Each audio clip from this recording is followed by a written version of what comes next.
Peristiwa bermula dari ketibaan jenazah Lukas Nmb di Bandara Sentani, Jayapura sekitar pukul 09.30 waktu Indonesia Timur pagi.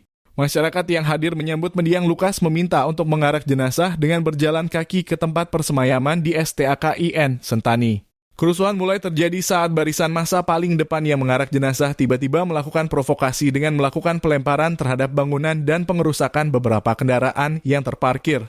Massa juga melakukan aksi pemukulan pada beberapa aparat keamanan dan membakar satu mobil dinas milik kepolisian.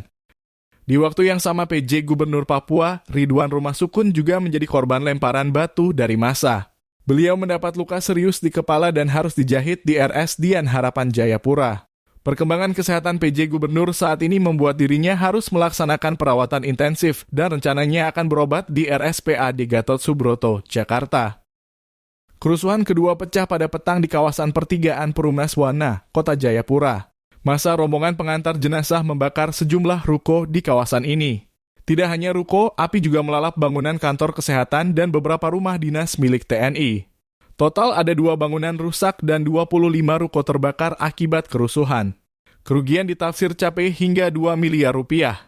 Selain itu, pada peristiwa ini ada 14 korban luka-luka, 7 orang dari aparat TNI Polri untuk kendaraan 1 mobil dibakar dan 5 kendaraan rusak berat.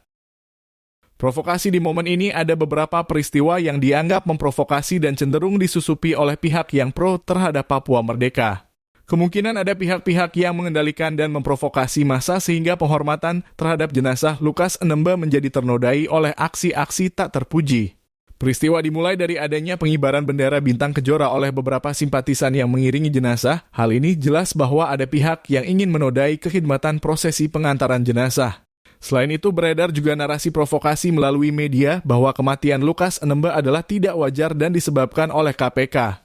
Faktanya Lukas Nmb sudah sakit saat ditangkap oleh KPK dan KPK masih tetap mempertanggungjawabkan kesehatan Lukas Nmb dengan perawatan kesehatan di rumah sakit elit di Jakarta. Tidak sampai di sini, simpatisan Pro-M membuat narasi provokasi baru yang menyebut bahwa PJ Gubernur Papua, Ridwan Rumah Sukun adalah orang yang menikam Lukas Nmb dari belakang. Nyatanya Ridwan Rumah Sukun adalah orang paling dipercaya oleh Lukas Nmb, bahkan sampai detik nafas terakhir Lukas Nmb, Ridwanlah pejabat yang mendampingi di Jakarta selain keluarga.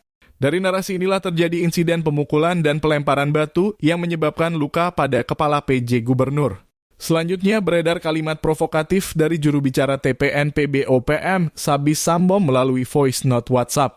Ia menyatakan bahwa simpatisan harus membuat kebakaran dari Sentani sampai Jayapura karena kematian Lukas Nmb dianggap kado terburuk dari pemerintah Indonesia. Hal ini diduga beredar di grup-grup WhatsApp dan Facebook milik simpatisan KNPB maupun ULMWP yang kemudian menjadi pemicu adanya tindak anarkis dan insiden kebakaran pada beberapa gedung dan ruko di Jayapura. Beberapa kalimat provokatif juga disampaikan oleh Presiden Gidi yang memimpin ibadah persemayaman Lukas Nmb yaitu PDT Dorman Wandikbo.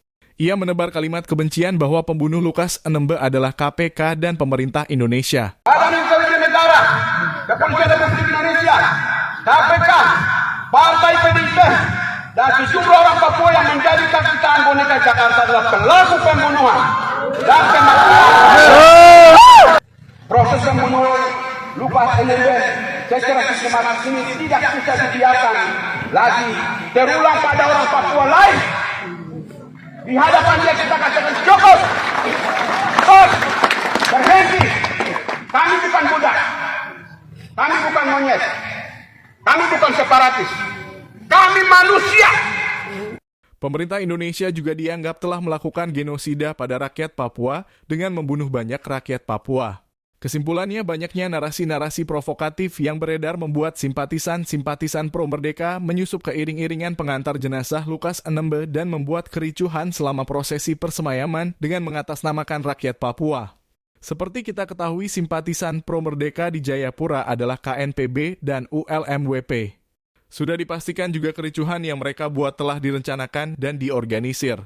Namun perlu diketahui juga bahwa tidak semua rakyat Papua pro dengan Papua merdeka. Papua jelas masih masuk dalam wilayah kedaulatan NKRI dan sudah tidak bisa diganggu-gugat lagi.